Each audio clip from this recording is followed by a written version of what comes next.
Pertanyaan kita yang ketiga, untuk apa dia jadi miskin? Ya, tujuannya apa? Di ayat yang ke-9 juga. Oleh karena kamu. Berarti dia jadi miskin itu oleh karena kita. Supaya kamu menjadi kaya. Dia jadi miskin alasannya karena kita. Dia menjadi miskin supaya kita menjadi kaya. Kalau orang teologi kemakmuran baca ayat ini, dan memang banyak dipakai. Yesus mau supaya kita jadi kaya. Maka orang-orang seperti Robert Liardon, Benny Hinn, Kenneth Hagin, Edwin Louis Cole, dan lain-lain. Itu pakai ayat ini, termasuk ayat-ayat aku datang supaya kamu hidup-hidup dalam kelimpahan. Yesus itu pasti kaya. Kenapa? Karena ada Yudas sebagai bendaharanya. Kalau tidak ada uang, tidak kaya, ngapain pakai bendahara? Nah, itu model-model tafsir model begitu. Ya, salah satunya itu juga supaya apa? Carilah dahulu kerajaan Allah. Kamu akan diberikan semuanya, ditambahkan padamu. Dan salah satunya ayat favorit ini adalah ini, yaitu supaya kamu jadi kaya. Tapi di sini kesalahan tafsir. Kaya, Yesus jadi miskin supaya kita kaya itu kaya apa? Bukan kaya harta benda. Konteksnya itu menunjukkan kekayaan yang non-material. Coba lihat mulai dari ayat 6. Sebab itu kami mendesak kepada Titus, supaya dia mengunjungi kamu dan menyelesaikan pelayanan kasih itu sebagaimana dia telah memulainya. Maka sekarang, sama seperti kamu kaya dalam segala sesuatu. Lalu dirinci apa? Dalam iman, kaya dalam iman, kaya dalam perkataan, kaya dalam pengetahuan, kaya dalam kesungguhan untuk membantu, kaya dalam kasih-Mu terhadap kami, kaya dalam pelayanan kasih. Ada kaya uang? Tidak ada. Ya. Berarti orang-orang ini, orang-orang Makedonia, orang-orang Korintus yang Paulus dorong mereka untuk memberi itu, supaya mereka kaya. Yang menarik adalah mereka itu dijadikan kaya oleh Kristus dalam hal-hal yang disebutkan tadi. Tapi dalam hal material bagaimana? Coba lihat ayat 1-2. Saudara-saudara, kami hendak memberitahu kepada kamu tentang kasih karunia yang dianugerahkan kepada jemaat-jemaat di Makedonia. Selagi dicobai dengan berat dalam berbagai penderitaan, sukacita mereka meluap. Meskipun mereka sangat miskin. Kata Yunaninya toke. Berarti ini miskin melarat juga nih. Ya. Meskipun mereka sangat miskin, namun mereka kaya dalam kemurahan. Kemurahan itu memberi. Ini kan pelayanan kasih kan. Murah hati itu memberi. Salah satu buah roh itu adalah murah hati. Saya ingat waktu pendeta Raprap bikin ceramah murah hati. Apa itu murah hati? Dia bilang murah hati itu artinya hatinya murah. Nah, kalau murah itu gampang didapat. Jadi orang yang murah hati itu hatinya gampang didapat. Kalau hatinya gampang didapat, isi dompetnya gampang didapat itu. Maka dia memberi murah hati itu. Ya. Coba kalau hatinya mahal. Ya. Susah didapat itu. Biarpun ada banyak di dompet juga susah keluar itu. Nah, kalau murah hati itu mau memberi. Tapi orang-orang ini, mereka miskin harta luar biasa. Tapi kemurahannya itu, dalam hal memberi itu mereka kaya. Maka kekayaan itu tidak hanya dinilai dari apa yang kita miliki, tapi juga apa yang kita beri. Ini perspektif rohani. Banyak orang kaya duit, tapi miskin kemurahan. Ada orang yang duit pas-pasan, tapi kaya dalam kemurahan. Dulu saya sama Pak Ketut pelayanan di tempat yang parah-parah. Makan juga susah itu saudara. Makan itu susah. Sampai akhirnya ada satu ibu yang murah hati memberi makan kepada kami. Saya sama Pak Ketut menikmati kemurahan hati. Makan di rumahnya setiap hari. Dikasih tempat tidur walaupun di sofa. Tidur di sana. Saking murah hatinya. Lalu akhirnya Pak Ketut jatuh cinta kepada anaknya ibu itu yang murah hati itu. Yang sekarang jadi istrinya ini. Ya. Tapi ada satu cerita menarik sebelum saya masuk bergabung dengan Pak Ketut. Waktu itu ada satu namanya Pak Uut namanya. Ya. Kalau saya dengan Pak Ketut ini, penampilannya kalau kita mau turun pelayanan itu harus pakai sepatu, pantofel dengan pakaian yang bagus. Tapi kalau dia pakai baju bagus, dia pasti tukar jadi jelek dulu, baru turun. Ya. Dan menurut cerita Pak Ketut, satu kali mereka lapar sampai tidak makan-makan. Sudah parah. Ya. Tiba-tiba dapat kabar si Pak Uut itu diundang khotbah. Mereka langsung senang bahwa ini pasti dapat duit, pasti bisa makan. Dan ternyata betul dia khotbah dan dikasih duit. Pak Ketut sudah senang akan makan hari ini. Tapi ternyata apa yang terjadi? Mereka berdua kelaparan. Tapi tiba-tiba ada orang lain yang susah karena belum bayar kos. Semua uang hasil khotbah itu diserahkan untuk orang bayar kos. Makanya marahlah Pak Ketut.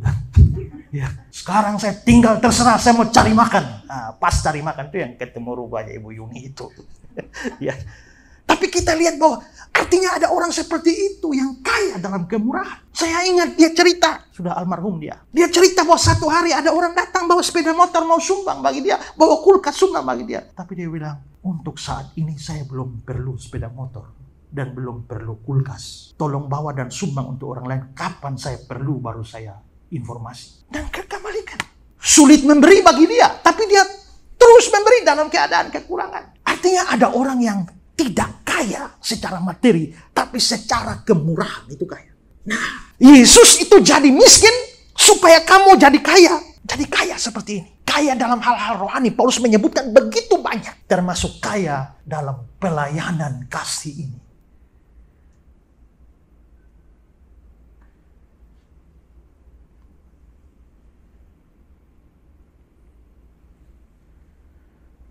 Kemarin waktu saya diurus orang mau ke Amerika, lalu ditawari kelas bisnis, duduk di sana.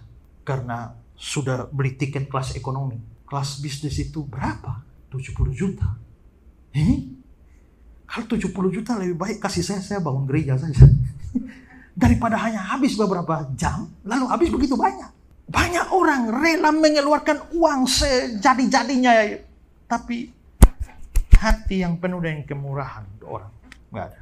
Tuhan menjadi miskin mau supaya kita kaya dalam kemurahan. Maka orang bisa banyak harta tapi sebenarnya miskin secara rohani. Sebaliknya orang bisa miskin melarat secara jasmani tapi bisa kaya secara rohani.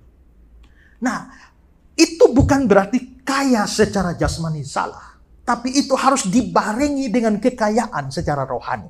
Itu yang menjadi tujuan Yesus menjadi miskin supaya kita kaya. Seandainya Yesus tidak pernah miskin karena kita tidak mungkin bisa menjadi kaya dan selama-lamanya tetap miskin.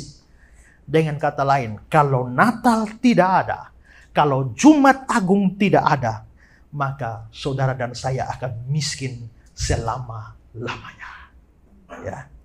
Charles Hodge bilang, kalau dia tidak tunduk pada semua perendahan dari inkarnasi dan kematiannya, kita harus selama-lamanya tetap miskin, melarat dalam semua kekudusan, kebahagiaan, dan kemuliaan. Hal-hal rohani kita miskin, melarat. Tapi karena Yesus jadi miskin, supaya kita jadi kaya, itu berarti sekarang kita bisa kaya. Ya, kita bisa kaya. Saya berikan 2 komentar. Oleh karena kamu dia menjadi miskin. Dia bukan hanya menjadi miskin untuk kita, namun juga menjadi miskin. Dia lahir dalam keadaan miskin, hidup miskin, mati dalam kemiskinan. Dan ini adalah kebaikan kita. Supaya dengan demikian kita dijadikan kaya. Kaya dalam kasih dan anugerah Allah. Kaya dalam berkat-berkat dan janji-janji covenant yang baru. Kaya dalam pengharapan akan kehidupan kekal, menjadi ahli waris dari kerajaannya. Calvin, ketika dia dilemparkan ke dalam sebuah kandang dan diletakkan dalam sebuah palungan di tempat penginapan menolak dia di antara manusia, itu adalah supaya surga bisa terbuka bagi kita, bukan sebagai penginapan sementara, tapi sebagai negeri dan warisan kekal kita, supaya malaikat-malaikat bisa menerima kita dalam tempat tinggal mereka. Tapi saudara, Yesus jadi miskin supaya kita kaya. Sekarang semua orang bisa berpotensi menjadi kaya secara rohani. Tapi dalam kenyataannya tidak semua. Terus yang bisa kaya secara rohani itu yang mana?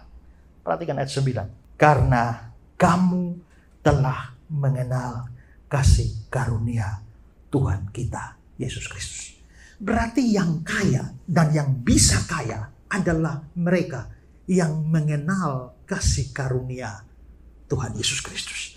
Dengan kata lain, kalau orang bisa mengenal kasih karunia Tuhan Yesus, itu sebenarnya orang Kristen sungguh-sungguh. Orang Kristen sejati. Orang Kristen tapi hanya Kristen KTP saja. Dia tidak sungguh-sungguh mengenal kasih karunia Tuhan Yesus Kristus.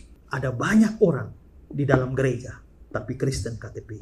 Orang kalau tanya sama saya, apakah gereja revival di Kupang itu besar? Saya bilang tergantung dengan mana dibandingkan. Kalau dibandingkan dengan GKIN yang lain, kita termasuk besar. Tapi kalau dibandingkan dengan gereja di Kupang, revival itu tidak ada apa-apa itu. Besar-besar gerejanya. Kalau sekarang lihat, kebaktiannya masih, itu belum keluar semua. Mereka tunggu Natal baru keluar.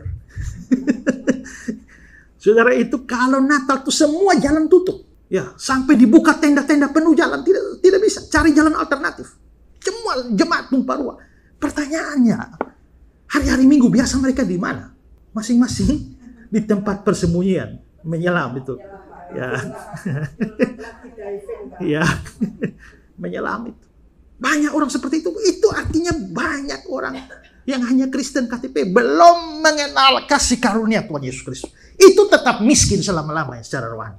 Karena itu Natal harus membuat kita sungguh-sungguh mengenal kasih karunia Tuhan kita Yesus Kristus. Kalau kita betul-betul menerima Dia sebagai juru selamat kita, Tuhan kita mengenal kasih karunia, maka kemiskinannya yang membawa kekayaan bagi umat manusia itu berlaku bagi kita.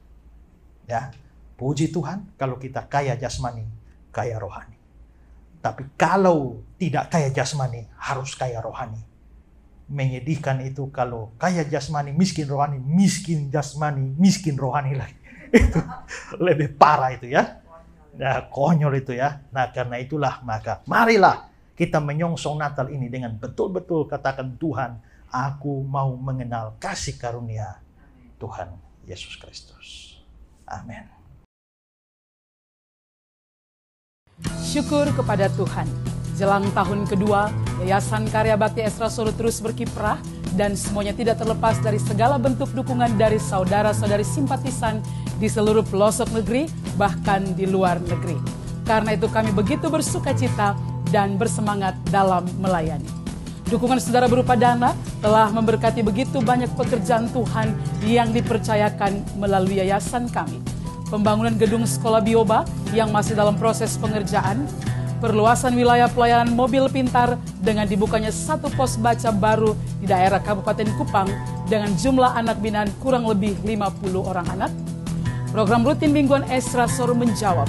Program ini sudah menjawab sekitar 1.200-an pertanyaan selama 120-an episode berjalan. Penyaluran bantuan sosial berupa bantuan kesehatan, pendidikan, sembako, material pembangunan, dukungan dana bagi pelayanan hamba-hamba Tuhan dan gereja.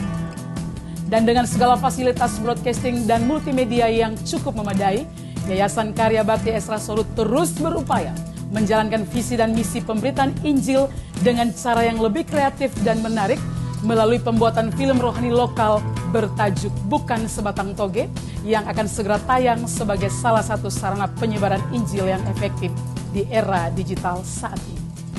Jika saudara diberkati dengan pelayanan kami dan rindu untuk terus mendukung pekerjaan Tuhan, jadilah berkat dengan menyalurkan persembahan saudara melalui nomor rekening yang tersedia. Setiap persembahan saudara akan digunakan sesuai kebutuhan pelayanan dan operasional yayasan. Tidak kata terbaik yang dapat kami sampaikan selain limpah terima kasih. Mari terus berkarya dan berbuah bagi Tuhan dalam setiap pekerjaan yang baik bersama Yayasan Karya Bakti Esra Solo. Allah Tritunggal memberkati. Shalom.